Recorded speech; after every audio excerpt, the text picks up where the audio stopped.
Grabe ang first question. Grabe, ang bigat ah. No, that's something that is, to tell you honestly, beyond my pay grade. So, I have no knowledge of it. Next question.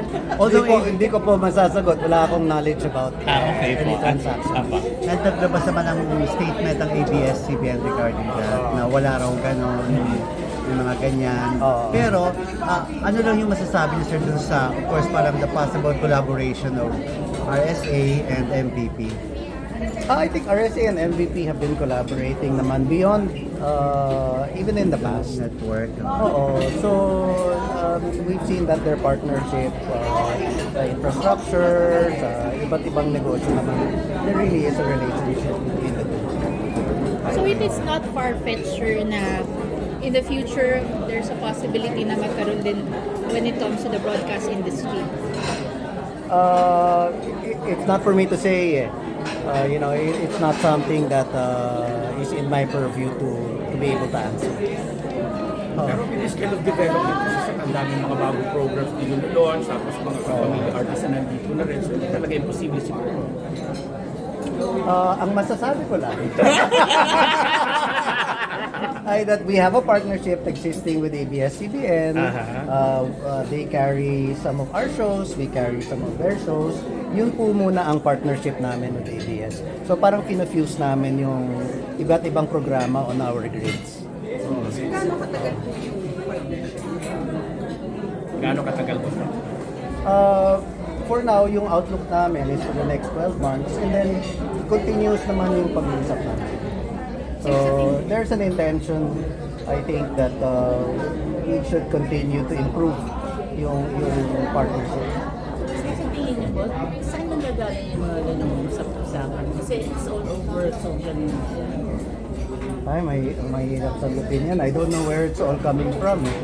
Diba? Kung kanino kampo yan or kung I guess sobrang juicy. Everybody wants to talk about it. Press ko mo pala. Oo, naging press con ko to. Pero ang bibigat ng mga tanong nyo. Okay. Pero aside from these sa mga shows na i-introduce mamaya or mga iba pa, kilala mo, may mga kasunod pa raw eh. May mga bago pa na aabangan Oh, sa so TV5. what we'll share with you today will not be the end. Continuous naman yung coordination namin with ABS-CBN. Sir, with pag, ABS. pag tinanong kung kumusta ang TV5, what can you say, sir? What can you share to us? I think TV5 is actually performing better now. On account of, nakita nyo naman earlier this year, we launched our 2 original shows, yung Secret and Drag and Emma. And that in itself already gave TV5 more traction. And it's proven also that meron din loyal audience ang TV5. Ngayon we've been able to share some shows between ABS and TV5. That has in fact improved the performance of TV5, especially sa reach ng mga Filipino audience. Pero aminado rin kayo sir, aminado rin po kayo na hindi ganun ka compared before. Ang TV industry ngayon ay hindi naman talaga malakas. Because of social media siguro. Yes. Personal The TV industry has really seen na pati all 3 major players have really felt yung shift into digital tsaka yung struggle sa traditional free-to-air. Kaya nga eh. Mga ilang percent po yun sa tingin nyo nabawas? I don't have the numbers off the top of my head, but easily since the pandemic, probably 25% reduction. So mga 20% siguro. Kasi I remember, talaga ang mga daily rating dati nasa 12%, 18%. Oo, double digit. Mga ganun eh. Ngayon medyo medyo talaga yung mataas na pag mababa 8% eh. Sir, speaking of which, may malaking improvement o development innovation din po sa news department ng TV5. Well, we continue to improve our shows kasi news. Diba? And then, ang very promising is lumalakas din yung digital footprint ng news namin. So, that in itself already tells us we have to serve that digital market. sir. So the outlook, sir, is upbeat. Yes. Yes, very upbeat naman ng namin approach sa negosyo. We would be doing this if we didn't see that there's diba? Ang bilis. Thank you. So, magandang araw mga kapatid. And thank you for being with us today. We are excited to share what's next for TV5 and the stories we'll be bringing to more and more Filipinos in the months ahead. In the first half of the year, and I'll just take you back a little bit, we launched exciting new shows. A Secret in Prague and My Best Friend Eman.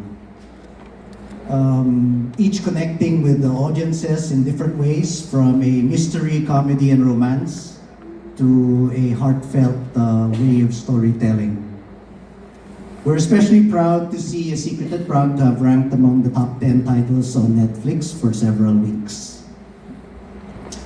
We also launched a revamped face-to-face with Ate Coring, basically refreshing the program with a lighter, more lifestyle thrust for a new generation of viewers.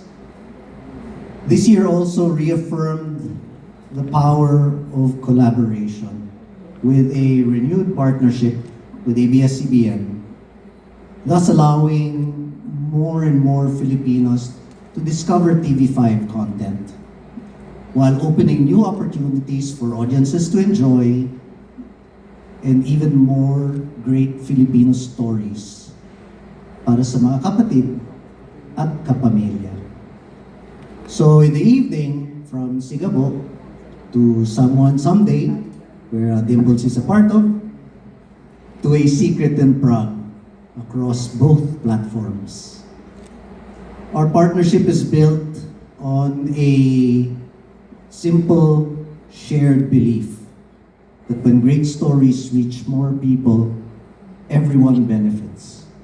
Our audiences, our creators, our advertisers, and our partners, and ultimately, the whole industry. As we continue to grow, our mission remains the same: to bring great Filipino stories to more Filipinos across television, digital, and wherever our audience is. They may choose to watch it wherever they are. We're committed to telling stories that inspire, entertain, inform, and connect with them. So today, you'll see how we're building on that momentum, from strengthening our programming and expanding our digital presence, to introducing exciting new properties, such as what you've seen here, Star Wars, that's Block 1, and a refreshed Vibe Plus, where this is the studio where we conduct Vibe Plus live every weekend. Together, these reflect how TV5 continues to evolve, not just by creating more content, but by giving more Filipino stories, and the talented people behind them a bigger stage to reach more audiences. So to you, our friends in the press, media, agencies, and brand partners, thank you for your continued trust. We truly value our partnership, and we're excited about what we can achieve together in the months ahead. We're excited to give you a first look at our new programs, new partnerships, and new stories to look forward to in the second half of 2026. So mga kapatid, let's take a look at what's ahead at tara na sa TV5.